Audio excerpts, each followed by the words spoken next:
Hi everybody, this is going to be a screencast tutorial on how to create infographics using a program called Canva. You can get to Canva by typing canva.com in your URL. And what you're going to do is you're going to go over to the Create a Design button. You may have to register first. You can do that using any email account. So once you're in, you're going to create a design.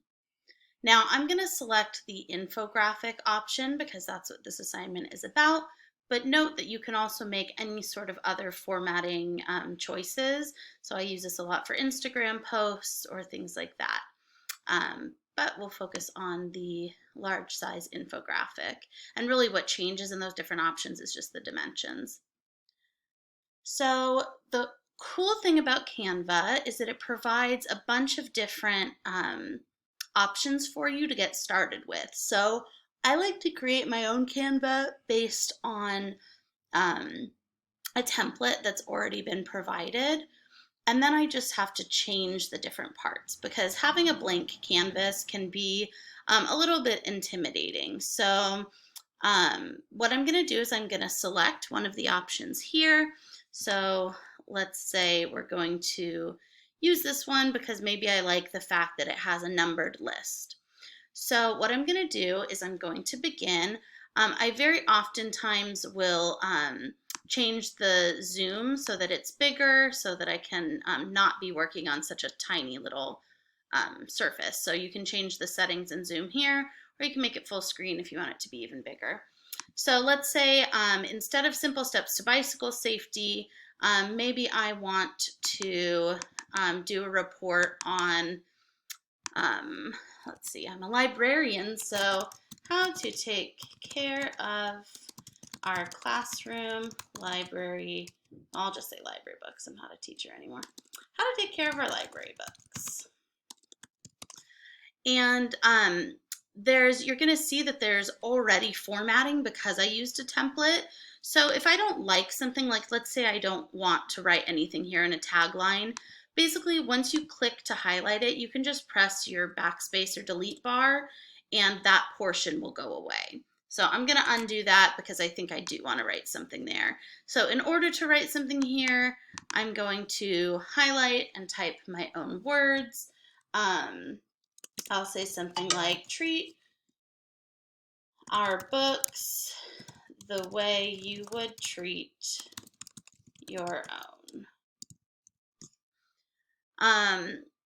And let's say I look at that and maybe I'm not super happy with the size or the color of that text. So I can come up here to this toolbar, and this is where I can make some changes. So I can highlight, I can change the size, and make that however I want. I can change the font style if I want a different kind of font. Ooh, that's fancy. I can change the color if I wanted to change the color. So anyway, I'll leave that black. That's how you change things within a text box. So what I'm actually going to do now is I'm going to click outside of the text box, and now I'm on the whole infographic. And you can see that I also have an option up here to change the color. So let's say I don't like this gray background. I can select my color and I could make it dark gray. Ooh, I could make it white. I can change that to pretty much whatever I would like it to be. So I'll leave the gray. Okay, so now let's say in this next section, again, I can highlight all of the different pieces and delete whatever I may need to. I'm going to focus on the image right here because obviously I don't want a bicycle helmet as my step one of how to take care of our library book. So I'm going to go ahead and delete that image. And then I'm going to go over here on the side to the Photos tab. And this time I'm going to search for, I'll just search for a book. So here are some photos of books.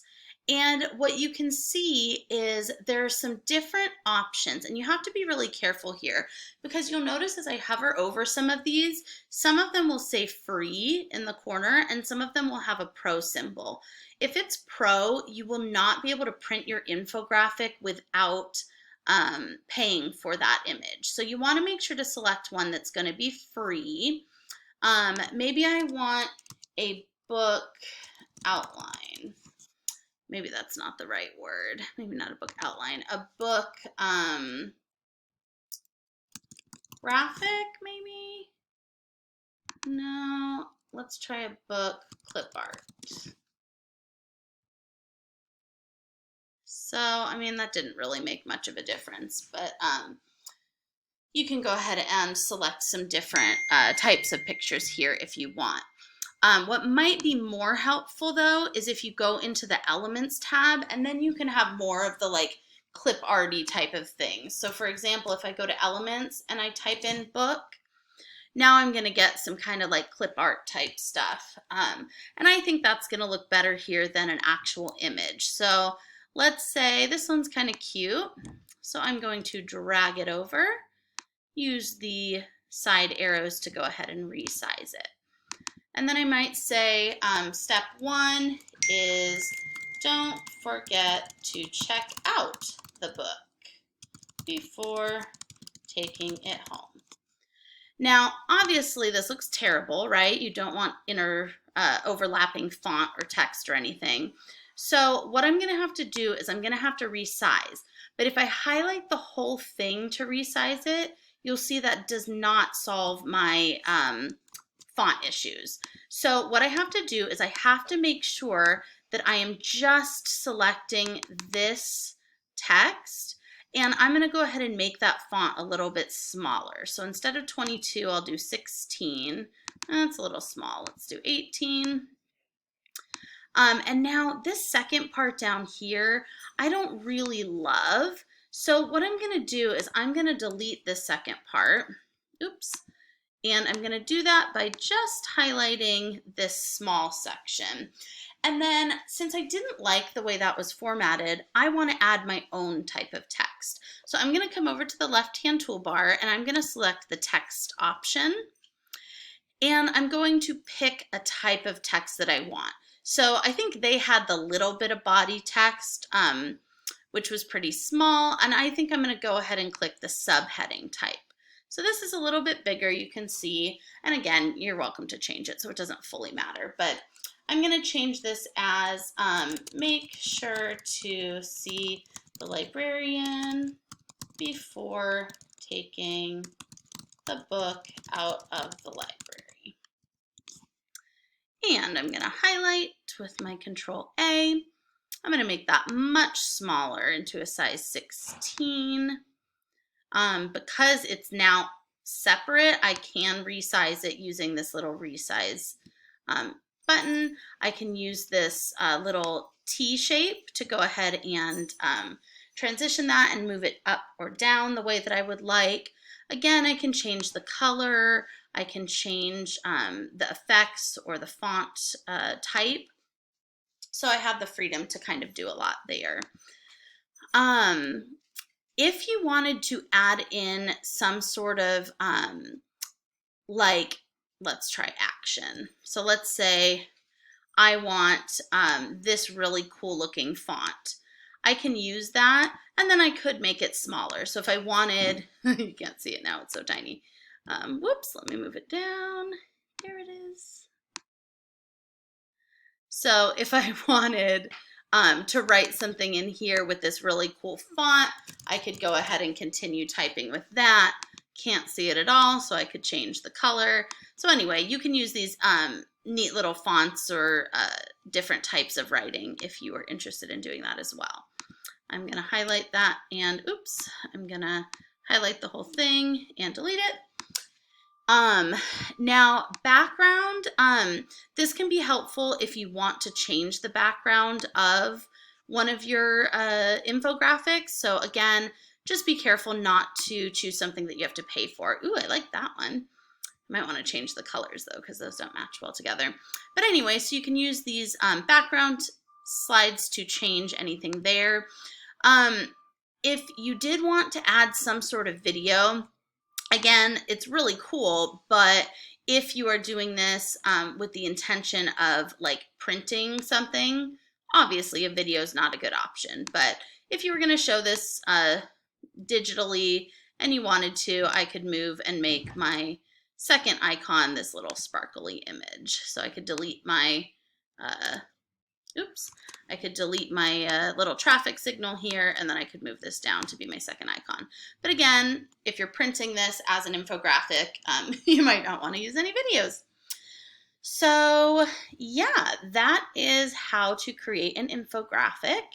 And once you are done, I suggest downloading it to your computer before printing.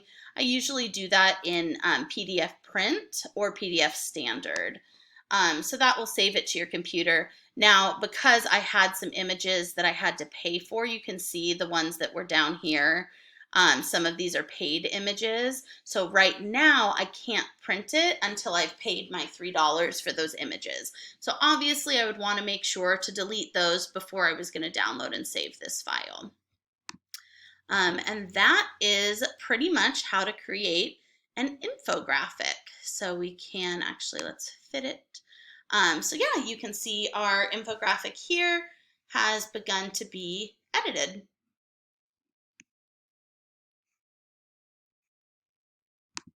And before we completely sign off, I do want to show you where to find these in Canva once you have created your infographic.